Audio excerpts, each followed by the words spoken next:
I cry easily. I've always wanted to be a preacher. What an opportunity. This is cool.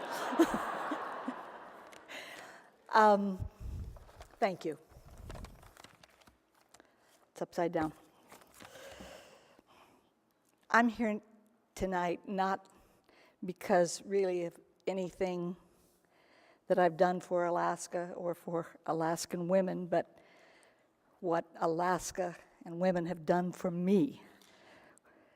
They've given me just enormous opportunity beyond comprehension, beyond imagination.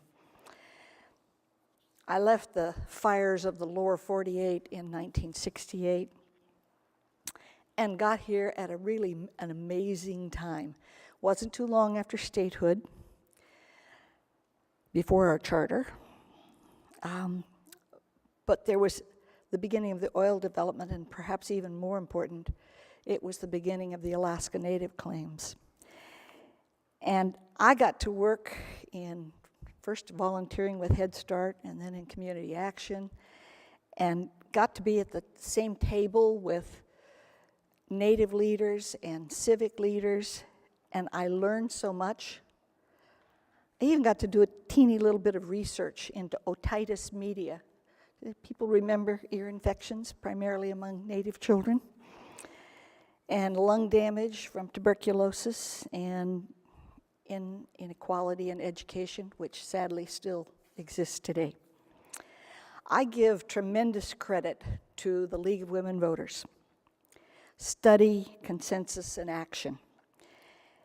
I got to participate in land use planning and education and housing. And by the way, do you know how you figure out about discrimination in housing? You find out who owns all of it. I reviewed every single one of the thousands of sewer records in the entire area, In fact, there's a story behind that. I travel a lot, and when the plane is descending into Anchorage, I look out of the window and I see the John Asplin Memorial Sewage Treatment Plant, and I know I'm home. Thanks to the League, I got to work with a fantastic group of smart and involved women. And I want to, especially my best friend, Karen Hedlund.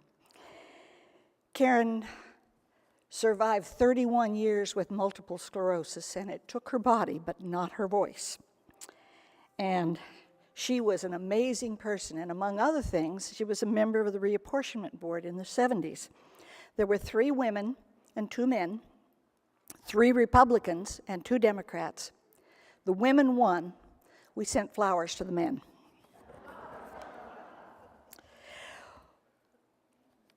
A similar group worked for alternative education, and we were known as the Guerrilla Mothers, and it didn't make any difference how you spelled it, it was accurate.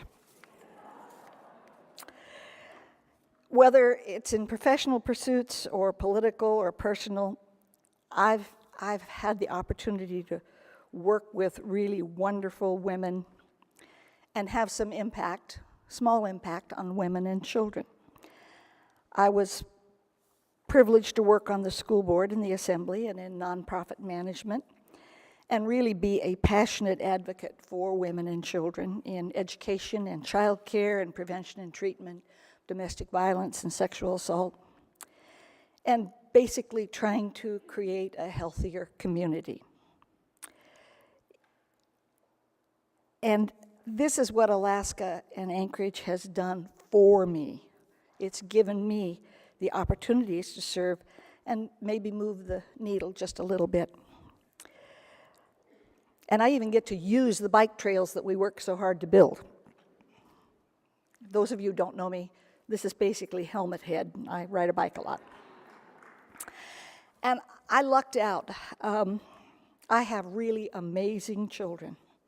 I tried to raise them in this sort of, non-gender biased way, but Lucy loved her lace, and Patrick got sewed up by every pediatrician in town. I even see one of them here tonight. Hi, Libby. But time passes, and Patrick learned to do the laundry when he was 6. because I was in Juneau and he didn't have enough clean underwear. And today he's a great cook. And Lucy makes her living digging in the dirt. So our gender roles are just fine. And but I want to share a little something about an incident that had a huge impact on me. Lisa Rudd, who, by the way, was in the class of 2012, a wonderful woman who gave so much to our state and died way, way, way too young. At her memorial, I was coming out of St. Mary's, and I stopped to thank her children for sharing her with the community. And Sandra looked at me and she said, "Well, it's not like we had a choice." My children weren't given that choice either. It's not really easy to have an activist mother, but they coped remarkably well. They are very well behaved, studious. They gave me no trouble and no grief, well, a little bit. They not only tolerated me, but they encouraged me and supported me. And in addition to the many in this room, I owe Patrick and Lucy my respect and eternal gratitude, and certainly my love. And I look around this room tonight, and I see such an amazing bunch of people, and the children of those people, and the grandchildren of those people, who have done so much and are still doing it today. Betsy was up here first. Her grandmother, Lucy Hone Cuddy, we shared a birthday together, and we Leos are tough people. And she used to write me notes and encourage me. This is a woman, if she were still alive, she'd be at least 120, maybe 130. But she took the time to encourage me. And I hope that's what each one of you are doing to the younger women, and our boys too, is to encourage them. And I thank you very much for this honor.